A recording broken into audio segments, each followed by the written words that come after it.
आइए, स्वागत है एक बार फिर से उत्कर्ष क्लासेस ऑफ सोशोलॉजी में। आज का हमारा टॉपिक है कार्ल मार्क्स का वर्ग संघर्ष, class struggle of Karl Marx. Video अगर पसंद आए तो लाइक करिएगा, वीडियो को शेयर करिएगा और चैनल को सब्सक्राइब ज़रूर कर लें ताकि आने वाले वीडियोस के नोटिफिकेशंस आपको मिलते रहें। तो आइए शुरुआत करते हैं Utkarsh classes of sociology by Umesh sir. जैसा कि आपको बताया गया, जो टॉपिक आज का हमारा है वो है वर्ग संघर्ष, क्लास स्ट्रगल। कार्ल मार्क्स ने अपनी सभी प्रमुख कृतियों जैसे दास कैपिटल, कम्युनिस्ट घोषणा पत्र, फ्रांस में वर्ग संघर्ष एवं राजनीतिक अर्थव्यवस्था की समालोचना में वर्ग तथा वर्ग संघर्ष की अवधारणा की व्याख्या की है। अब कार्ल मार्क्स की जितनी भी प्रमुख रचनाएं हैं, अगर हम उसकी बात करें तो उसमें दास कैपिटल, कम्युनिस्ट घोषणा पत्र, फ्रांस में वर्ग संघर्ष, राजनीतिक अर्थव्यवस्था की समालोचना, इन सभी में वर्ग और वर्ग संघर्ष की अवधारणा के बारे में व्याख्या की गई है। कार्ल मार्क्स का यह सिद्धांत द्वंद्ववाद पर आधारित है। पिछले वीडियोस में हमने देखा कार्ल मार्क्स का द्वंद्ववाद, तो ये भी द्वंद्ववाद पर ही आधारित एक सिद्धांत है, क्योंकि इसके पिछले वीडियो में भी हमने देखा, आपको बताया गया कि कार्ल मार्क्स की जितनी भी थ्योरियां हैं वह द्वंद्वात्मक भौतिकवाद के इर्द गिर्द घूमती हैं, जिसके परिणाम स्वरूप संघर्ष उत्पन्न होने लगता है, जिससे समाज में विरोधी दशाएं उत्पन्न होती हैं। मार्क्स वर्ग संघर्ष को सामाजिक परिवर्तन का प्रमुख साधन मानते हैं। अब द्वंद्ववाद के कारण ही द्वंद्ववाद का ही परिणाम होता है कि समाज में संघर्ष उत्पन्न होता है, जिससे विरोधी दशाएं उत्पन्न होती हैं और जिसके कारण समाज में परिवर्तन होता है। तो वर्ग संघर्ष सामाजिक परिवर्तन का एक प्रमुख साधन है और आर्थिक कारकों को इसमें सबसे महत्वपूर्ण रखा गया है। आइए देखिए, कार्ल मार्क्स ने कम्युनिस्ट घोषणा पत्र में लिखा है कि समाज के अस्तित्व के साथ ही वर्ग संघर्ष का जन्म हुआ। अब कार्ल मार्क्स अपनी पुस्तक कम्युनिस्ट घोषणा पत्र में लिखते हैं कि समाज के अस्तित्व के साथ ही संघर्ष का जन्म हो गया था। आगे देखिए, वर्ग की अवधारणा को स्पष्ट करते हुए कार्ल मार्क्स ने लिखा है कि एक सामाजिक वर्ग उन व्यक्तियों का समूह है जो उत्पादन के संगठन में समान प्रकार के कार्यों में लगे हुए हैं। अब कार्ल मार्क्स वर्ग की अपनी एक परिभाषा देते हैं और वो स्पष्ट करने का प्रयास करते हैं कि एक सामाजिक वर्ग उन व्यक्तियों का समूह होता है जो उत्पादन के संगठन में समान प्रकार के कार्यों में लगे होते हैं। इसका मतलब है कि कार्ल मार्क्स के लिए वर्ग का सीधा सा मतलब है कि किसी क्षेत्र, किसी कार्य विशेष में समान प्रकार के कार्य करने वाले लोग जो है वो एक वर्ग के अंतर्गत आते हैं। अर्थात वर्ग ऐसे लोगों के समूह को कहते हैं जो अपनी जीविका एक ही ढंग से कमाते हैं। ऐसे लोगों का समूह जो अपनी जीविका चलाने के लिए समान प्रकार के कार्य को कर रहा है या समान ढंग से काम कर रहा है, तो इसे हम वर्ग कहेंगे। दूसरे शब्दों में, एक वर्ग का निर्धारण किसी विशेष व्यवसाय अथवा आय के आधार पर नहीं होता, बल्कि उत्पादन की प्रक्रिया में व्यक्तियों की स्थिति तथा उसके द्वारा किए गए कार्यों पर निश्चित होता है। अब यहाँ कोई जो वर्ग है, अगर हम दूसरे शब्दों में देखें तो वर्ग की अगर हम बात करें तो वर्ग का निर्धारण किसी विशेष व्यवसाय से नहीं होता। कोई व्यक्ति कोई व्यवसाय कर रहा तो विशेष वर्ग का हो गया, या आय के आधार पर नहीं है, बल्कि उत्पादन की प्रक्रिया, जो उत्पादन की प्रक्रिया चल रही है उस उत्पादन की प्रक्रिया में व्यक्तियों की क्या स्थिति है और उनके द्वारा कौन से काम किए जा रहे हैं, उन्हीं कार्यों के आधार पर उनके वर्ग का निर्धारण होता है। आइए दूसरे स्लाइड पर चलें। कार्ल मार्क्स के अनुसार समाज में आर्थिक विषमता के कारण सदैव ही दो वर्ग मौजूद रहे हैं। अब कार्ल मार्क्स ये कहते हैं कि समाज में आर्थिक विषमता के कारण समाज में सदैव दो वर्ग मौजूद रहते हैं। एक होता है शोषक वर्ग और एक होता है शोषित वर्ग। अब हम देखें तो मार्क्स शोषक वर्ग को संपन्न हैव्स और शोषित वर्ग को विपन्न हैव नॉट भी कहते हैं। अब यहाँ देखें, कार्ल मार्क्स आर्थिक विषमता के आधार पर दो वर्गों की चर्चा करते हैं। ये कहते हैं कि एक शोषक वर्ग होता है और एक शोषित वर्ग होता है, और शोषक वर्ग को ये संपन्न हैव्स कहते हैं और शोषित वर्ग को ये विपन्न या हैव नॉट कहते हैं। आइए देखें शोषक वर्ग कौन सा है और शोषित वर्ग कौन सा है। तो शोषक वर्ग शोषक वर्ग वह है जिसके हाथों में उत्पादन के अधिकतम साधन केंद्रित होते हैं। अब कार्ल मार्क्स ये कहते हैं कि शोषक वर्ग कौन है, तो शोषक वर्ग वो होता है जो उत्पादन के अधिकतम साधन जिसके पास होता है, उत्पादन के साधन जिसके हाथों में केंद्रित होते हैं, उसे हम शोषक वर्ग कहते हैं। जैसे पूंजी, भूमि, ये सारी चीज़ें, राजनीतिक शक्ति आदि जो है जिसके हाथों में केंद्रित होती है, वो शोषक वर्ग के अंतर्गत आता है। अगला देखें शोषित वर्ग। तो शोषित वर्ग वह है जो अपनी आवश्यकताओं को अपना श्रम बेचकर पूरा करता है। इसका मतलब कि शोषित वर्ग वह वर्ग होता है जो अपना श्रम बेचता है और श्रम बेचकर अपनी ज़रूरतों को पूरा करता है। शोषित वर्ग में जब चेतना का अभाव होता है तो कार्ल मार्क्स उसे स्वयं में वर्ग, क्लास इन इटसेल्फ कहते हैं। अब कार्ल मार्क्स जो है शोषित वर्ग जब असंगठित होता है या वर्ग चेतना उनके अंतर्गत नहीं होती तो कार्ल मार्क्स उनको एक नाम देते हैं, कहते हैं कि स्वयं में वर्ग है ये। अर्थात आप देखें वर्ग माइनस चेतना, वर्ग में से अगर हम चेतना को हटा दें तो वो स्वयं में वर्ग हो जाता है। इसके विपरीत जब शोषित वर्ग अपने हितों, अधिकारों एवं शोषण के विरुद्ध संगठित होते हैं तो उनमें वर्ग चेतना का विकास होता है। तब मार्क्स उसे स्वयं के लिए वर्ग, क्लास फॉर इट सेल्फ कहते हैं। अब देखें जहाँ शोषित वर्गों में चेतना का अभाव होता है वहाँ स्वयं में वर्ग होता है, और जब शोषित वर्ग अपने शोषण के विरुद्ध अपने हितों को लेकर, अपने अधिकारों को लेकर जब संगठित हो जाता है तो उनमें वर्ग चेतना का विकास होता है, और जब उनमें वर्ग चेतना का विकास हो जाता है तब कार्ल मार्क्स उसे स्वयं के लिए वर्ग कहते हैं, जिसे हम क्लास फॉर इट सेल्फ कहते हैं। अर्थात वर्ग प्लस चेतना, जब वर्ग में चेतना आ जाती है तो वो स्वयं के लिए वर्ग बन जाता है। महत्वपूर्ण है, आप इसको देख के रखिएगा। आइए आगे चलते हैं हम। यह दोनों शोषक और शोषित वर्ग, ये दोनों वर्ग परस्पर अपने अपने आर्थिक हितों को लेकर संघर्ष करते हैं। कार्ल मार्क्स ने कम्युनिस्ट घोषणा पत्र में लिखा है कि मानव समाज का आज तक का इतिहास वर्ग संघर्ष का इतिहास रहा है। The history of human society is the history of class struggle. अब यहाँ देखें तो ये कार्ल मार्क्स का ये मानना है कि ये उपरोक्त दोनों वर्ग जो शोषक और शोषित वर्ग हैं, इन दोनों में परस्पर अपने आर्थिक हितों को लेकर या अपने अपने हितों को लेकर इनमें लगातार संघर्ष व्याप्त रहता है, संघर्ष चलता रहता है। कार्ल मार्क्स ने अपनी पुस्तक कम्युनिस्ट घोषणा पत्र में लिखा है मानव समाज का आज तक का इतिहास वर्ग संघर्ष का इतिहास रहा है। कार्ल मार्क्स ये कहते हैं कि जो मानव समाज का इतिहास है वह इतिहास राजाओं महाराजाओं का इतिहास ना होकर विभिन्न वर्गों के बीच पाया जाने वाला संघर्ष है। The history of human society is the history of class struggle. संघर्ष का अंत हर बार या तो समाज में क्रांतिकारी परिवर्तन से होता है या तो संघर्षरत वर्गों के सर्वनाश से होता है। ये कहते हैं कि संघर्ष का जो अंत होता है हर बार या तो क्रांतिकारी परिवर्तन होता है संघर्ष समाज में, या तो जो वर्ग संघर्ष कर रहा है उस वर्ग का सर्वनाश होता है या उस वर्ग जो है समाप्त हो जाता है। तो दो परिणाम इसके निकलते हैं, संघर्ष के दो परिणाम निकल रहे हैं। एक तो या तो संघर्ष से समाज में क्रांतिकारी परिवर्तन होगा, समाज में अमूलचूल परिवर्तन हो जाएगा, या तो संघर्ष से संघर्ष करने वाले जो वर्ग हैं उनका सर्वनाश हो जाएगा। मार्क्स ने समाज के विकास का इतिहास उत्पादन प्रणाली के विकास का इतिहास है। तो मार्क्स का जो समाज के विकास का जो इतिहास रहा है वो उत्पादन प्रणाली के विकास का इतिहास रहा है। वर्ग के विकास के इतिहास को 5 चरणों में बांटकर उनमें होने वाले संघर्षों को स्पष्ट किया है, जिसमें से पहले के 3 चरण बीत चुके हैं, चौथा चरण चल रहा है और 5वां चरण भविष्य में आएगा। तो पाँचों चरण निम्नलिखित हैं।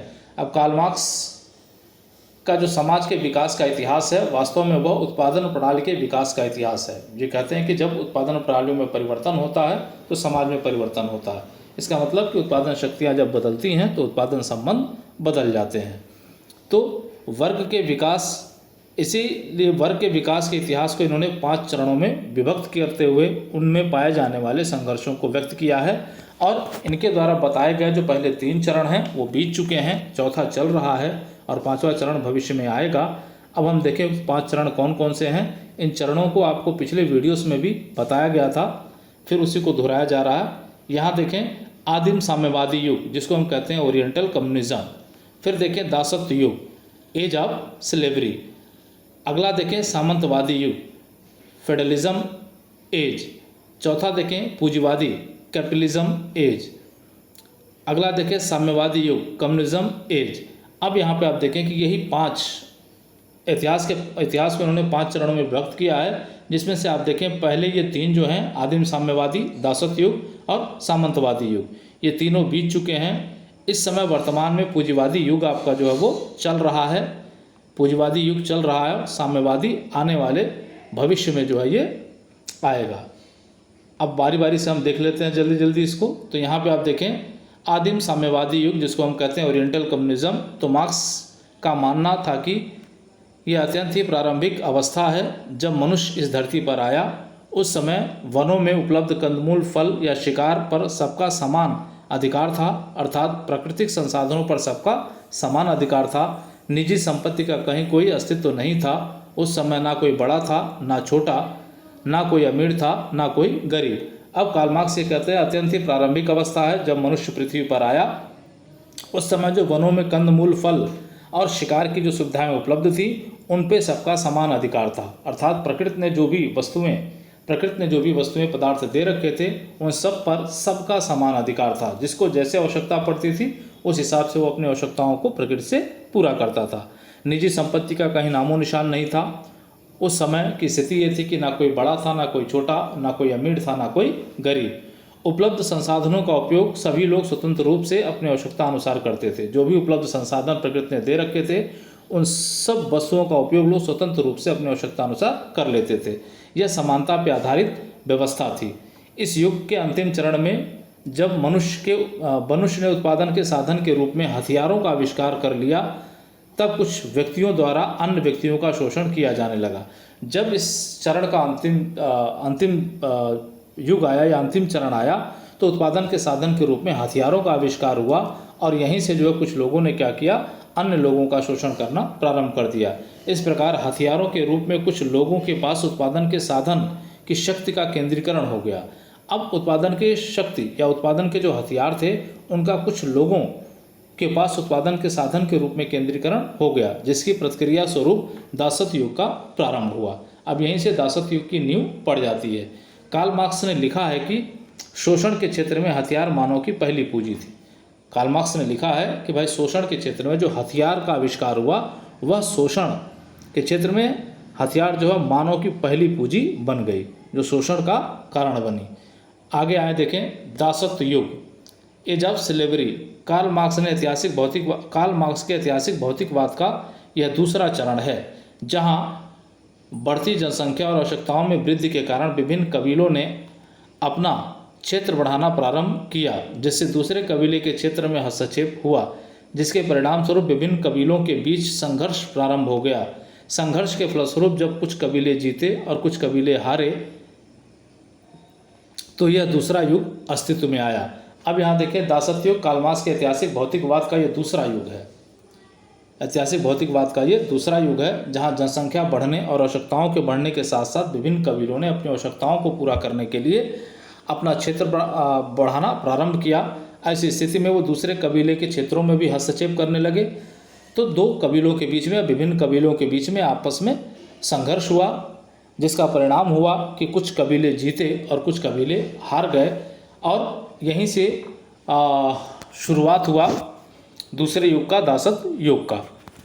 जीते हुए कबीलों के लोगों ने हथियारों के बल पर हारे हुए कबीलों के लोगों की संपत्ति पर एकाधिकार कर लिया तथा उन्हें दास के रूप में अधीन कर लिया।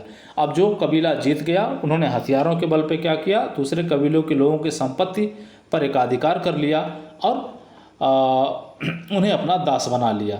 यह पहला ऐसा युग था जहां निजी संपत्ति का उदय हुआ और एक ऐसे समाज की रचना हुई जो असमानता पर आधारित था। अब ये कहते हैं कि यही वो दौर था जब निजी संपत्ति का उदय हुआ और एक ऐसे समाज की रचना हुई जो असमानता पर आधारित था, जिसमें दो वर्ग, दास प्रभु और दास, अस्तित्व में आए।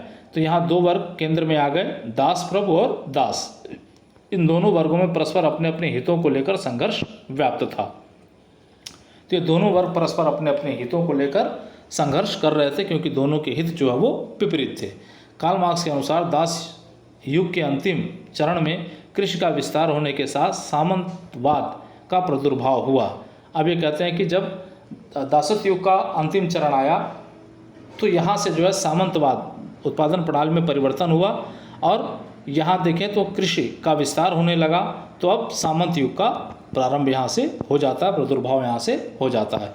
तीसरा देखें सामंतवादी युग, फेडरलिज्म स्टेज। जब कृषि से संबंधित उत्पादन प्रणाली अस्तित्व में आई तो शक्तिशाली लोगों ने कृषि योग्य अधिकांश भूमि पर अपना कब्जा कर लिया। दूसरी तरफ अधिकांश लोगों के पास स्वामित्व की दृष्टि से नाम मात्र की ही भूमि बची। ऐसी स्थिति में बड़े बड़े भूस्वामी सामंत के रूप में स्थापित हो गए, जबकि शेष जनता भूमिहीन मजदूर के रूप में कार्य करने लगी। अब ये कहते हैं कि जब कृषि से संबंधित उत्पादन प्रणाली अस्तित्व में आई तो शक्तिशाली लोगों ने क्या किया कि कृषि योग्य भूमि पर अपना झंडा गाड़ दिया, अपना एक अधिकार बना लिया। दूसरी तरफ अधिकांश लोग जो दुर्बल थे, जिनके पास शक्ति नहीं थी, उनके पास स्वामित्व के नाम पर जो है नाम मात्र की ज़मीनें जो है वो बची।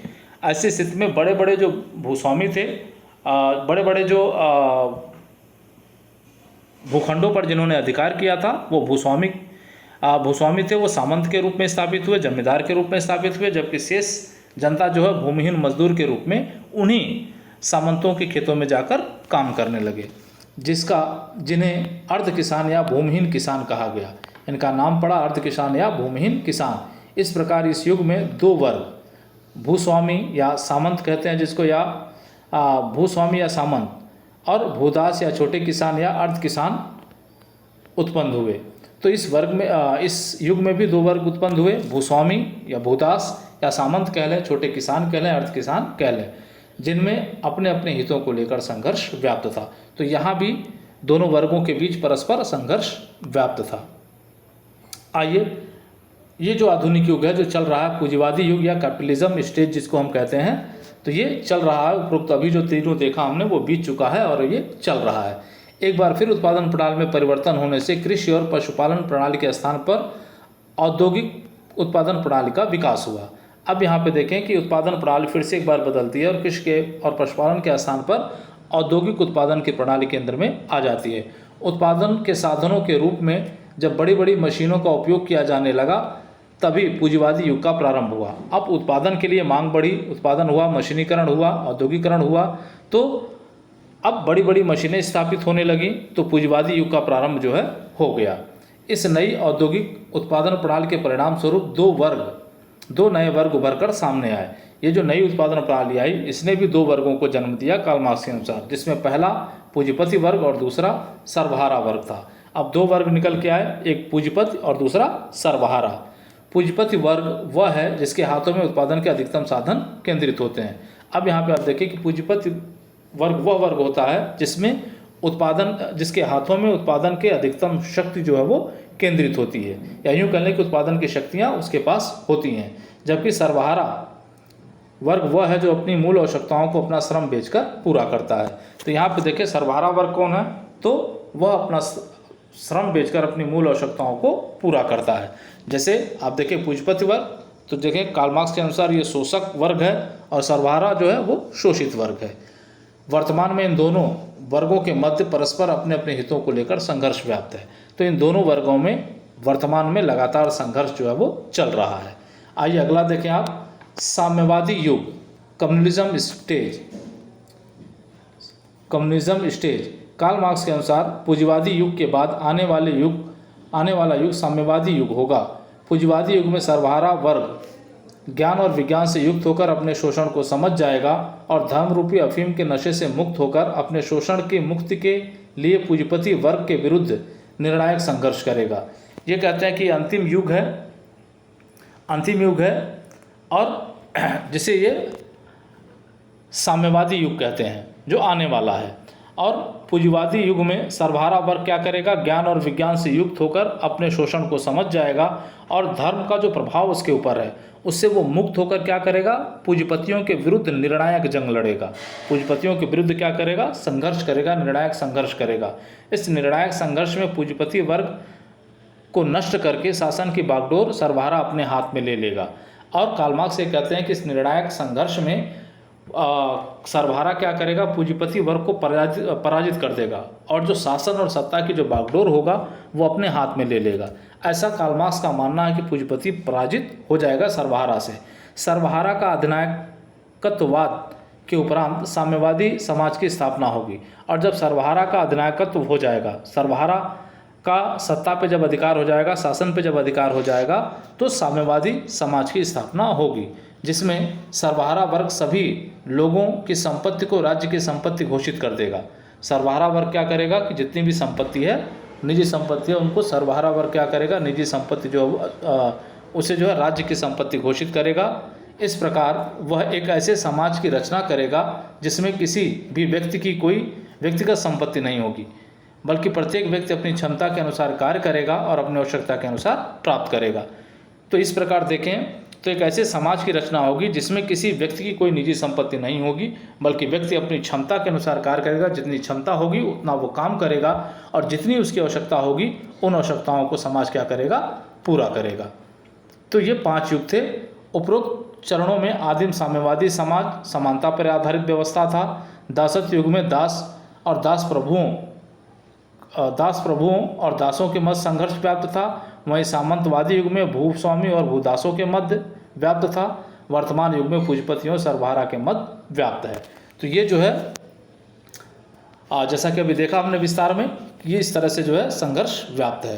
कार्ल मार्क्स के अनुसार संघर्ष से तात्पर्य किसी समाज में ऐसा वर्ग अवश्य होता है जिसकी आवश्यकताओं की पूर्ति वर्तमान व्यवस्था से न होने के कारण वह असंतुष्ट रहता है और इस असंतोष को वह हड़ताल और असहयोग आदि के रूप में प्रकट करता है। कार्ल मार्क्स जो है संघर्ष का तात्पर्य बताते हैं, संघर्ष का अर्थ बताते हैं। ये कहते हैं कि भाई संघर्ष से तात्पर्य कि समाज में एक वर्ग ऐसा अवश्य होता है या समाज में कुछ वर्ग ऐसे अवश्य होते हैं जिनकी आवश्यकताओं की पूर्ति वर्तमान सामाजिक व्यवस्था से नहीं हो पाती। वर्तमान में जो भी व्यवस्थाएं चल रही हैं उन व्यवस्थाओं से कुछ लोगों की ज़रूरतें पूरी नहीं हो पाती, जिसके कारण से वो लगातार असंतुष्ट रहते हैं और वह अपने असंतोष को क्या करते हैं, संघर्ष के माध्यम से व्यक्त करते हैं, जिसका स्वरूप हड़ताल हो सकता है, असहयोग हो सकता है। कार्ल मार्क्स के अनुसार आधुनिक युग में 2 वर्गों के बीच संघर्ष व्याप्त है, जैसा कि हम देख रहे हैं, और वो वर्ग हैं पूंजीपति और सर्वहारा वर्ग। अब आइए आगे चलते हैं तो देखें, आधुनिक पूंजीवादी समाज की उत्पत्ति सामंतवादी समाज के ध्वंसावशेष पर हुई है। पूंजीपति एक सर्वहारा एक दूसरे के पूरक हैं। पूंजीपति और सर्वहारा एक दूसरे के पूरक होते हुए परस्पर अपने अपने हितों को लेकर संघर्षरत हैं। निश्चित रूप से इस संघर्ष में विजय सर्वहारा प्राप्त करेगा और पूंजीपति वर्ग निश्चित रूप से पराजित होगा। अब ये कहते हैं कि आधुनिक समाज की उत्पत्ति जो है सामंतवादी समाज के ध्वंसावशेष पर हुई है। इसका मतलब है कि कोई भी सामाजिक व्यवस्था जो परिवर्तित होकर आती है वो पूर्ण रूप से एकदम से अपने पिछली वाली व्यवस्था से अलग नहीं होती, बल्कि अपने पिछली वाली व्यवस्थाओं की कुछ विशेषताओं को साथ लिए होती है। इसका मतलब है कि अगर साम्यवादी युग के बाद दासत्व युग आया तो दासत्व युग ने आदिम साम्यवादी युग की कुछ विशेषताएं समाहित थीं। जब सामंतवादी युग आया तो दासत्व युग की कुछ विशेषताएं उसमें समाहित थी। जब पूंजीवादी युग आया तो यहाँ देखें आपकी सामंतवादी समाज की कुछ विशेषताएं उसमें समाहित थी। तो यहाँ देखिए पूंजीपति और सर्वहारा एक दूसरे के पूरक हैं, बिना एक दूसरे का काम नहीं चल सकता, फिर भी परस्पर अपने हितों को लेकर वो संघर्ष करते रहते हैं, क्योंकि दोनों के हित जो है वो विपरीत है। तो निश्चित रूप से कार्ल मार्क्स ये कहते हैं कि संघर्ष में विजय किसको प्राप्त होगी, तो सर्वहारा को होगी, और पूंजीपति क्या होगा, निश्चित रूप से वो पराजित होगा। अगला देखें, कार्ल मार्क्स और एंगल्स ने कम्युनिस्ट घोषणा पत्र में लिखा है कि पूंजीपति वर्ग की पराजय और सर्वहारा वर्ग की विजय दोनों समान रूप से अपरिहार्य हैं। ये कहते हैं कि भाई निश्चित रूप से अपरिहार्य है, निश्चित रूप से पूंजीपति वर्ग का पराजय होगा और सर्वहारा वर्ग विजय प्राप्त करेगा, क्योंकि किसी भी व्यवस्था के विनाश के बीज उसी व्यवस्था में ही निहित होते हैं। ये कहते हैं कि कोई भी व्यवस्था जो कायम होती है उस व्यवस्था के विनाश के बीज भी उसी में निहित होते हैं। अतः पूंजीवाद की प्रकृति ऐसी है कि वो अपनी कब्र स्वयं खोज रहा है। तो पूंजीपति की प्रकृति या पूंजीपति के अंदर कुछ ऐसी कमियां हैं जिसकी वजह से वो अपनी कब्र या अपना नुकसान वो स्वयं कर रहा है और एक दिन उसी की वजह से वो समाप्त हो जाएगा।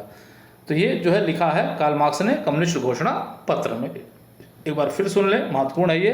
पूंजीपति वर्ग की पराजय और सर्वहारा वर्ग की विजय दोनों समान रूप से अपरिहार्य हैं, दोनों निश्चित हैं। इसका मतलब है कि पूंजीपति वर्ग पराजित होगा और सर्वहारा वर्ग विजय प्राप्त करेगा। और इसके पीछे कारण क्या बताते हैं, तो कहते हैं कि किसी भी व्यवस्था में उसके विनाश के बीज उसी में निहित होते हैं और जैसे जैसे कोई व्यवस्था कायम होती है उस व्यवस्था में विनाश के बीज निहित हो जाते हैं। जैसे देखा गया द्वंद्ववाद में जो है वाद आता है और उसके बाद तत्काल उसका प्रतिवाद आ जाता है। तो विनाश के बीज भी साथ साथ जो है वो व्यवस्था के चलते रहते हैं और एक दिन उस व्यवस्था को ख़त्म कर देते हैं। अतः पूंजीवादी की प्रकृति ही ऐसी है, पूंजीवाद में ही कुछ ऐसी कमियां हैं जिसकी वजह से वो अपने आप ही नष्ट हो जाएगा। अब यहाँ थोड़ी सी आलोचनाएं देख लें। कार्ल मार्क्स के वर्ग संघर्ष, यहाँ वर्ग हो गया, वर्ग संघर्ष के सिद्धांत की आलोचना अनेक विद्वानों ने की है, जिनमें कुछ प्रमुख आलोचनाएं निम्नलिखित हैं। चलिए कुछ आलोचनाएं देख लेते हैं, महत्वपूर्ण है, नोट्स में आपको लिखने होते हैं। तो आइए देखें यहाँ पे। कार्ल मार्क्स सामाजिक जीवन में संघर्ष को आवश्यकता से अधिक महत्व देते हैं, जबकि सामाजिक वास्तविकता यह है कि समाज सहयोग से चलता है। अब यहाँ देखिए कार्ल मार्क्स क्या करते हैं, तो कार्ल मार्क्स जो है वो संघर्ष को बहुत अधिक महत्व देते हैं, जबकि सामाजिक वास्तविकता यह है कि समाज सहयोग से चलता है। दूसरा देखें, कार्ल मार्क्स ने केवल 2 ही वर्गों की चर्चा की है, जबकि समाज में एक तीसरा वर्ग भी है जिसे हम मध्यम वर्ग या बुद्धिजीवी वर्ग कहते हैं, जिसकी कार्ल मार्क्स ने पूर्ण रूप से अवहेलना की है। तो कार्ल मार्क्स इतिहास के प्रत्येक युग में 2 ही वर्ग की चर्चा करते हैं, जबकि समाज में एक मध्यम वर्ग भी होता है, एक बुद्धिजीवी वर्ग भी होता है, जिसकी अवहेलना की गई है किसके द्वारा, कार्ल मार्क्स के द्वारा। ये आलोचना इनकी हुई है। कार्ल मार्क्स द्वारा चित्रित वर्ग संघर्ष के परिणाम हर जगह सद सिद्ध नहीं हुए हैं। कई देशों में श्रमिकों को इतनी सुविधाएं प्राप्त हो गई हैं कि उनका असंतोष दूर हो गया है। कार्ल मार्क्स ने जो चित्रित किया है वर्ग संघर्ष को पूंजीपति और सर्वहारा के मध्य, वो हर देश या हर काल में सही स्थापित नहीं हो रही है, क्योंकि कई देशों में श्रमिकों को इतनी सुविधाएं दे दी गई हैं कि उनका असंतोष दूर हो गया है और वो संघर्ष करने की स्थिति में नहीं है। अगला देखें, कार्ल मार्क्स ने संपूर्ण समाज को आर्थिक संगठन के रूप में देखा है। कार्ल मार्क्स अपने विचारधारा में आर्थिक कारकों को बहुत ही महत्वपूर्ण मानते हैं। इसी वजह से इनको आर्थिक निर्धारणवादी भी कहा जाता है, क्योंकि किसी समाज में जो भी परिवर्तन हो रहा है उस परिवर्तन के पीछे सिर्फ वो आर्थिक कारकों को ही जिम्मेदार ठहराते हैं, जबकि समाज में सामाजिक, सांस्कृतिक, राजनीतिक एवं धार्मिक कारकों का भी महत्व है, जिसकी अवहेलना कार्ल मार्क्स द्वारा की गई है। तो अन्य कारकों का इनके द्वारा अवहेलना किया गया है, जबकि केवल आर्थिक कारकों को ही महत्व दिया गया है। तो ये आज का वीडियो रहा। उम्मीद करते हैं कि ये वीडियो आपको पसंद आएगा। वीडियो अगर पसंद आए तो लाइक करिएगा, शेयर करिएगा और चैनल को सब्सक्राइब ज़रूर कर लीजिएगा। जय हिंद, जय भारत।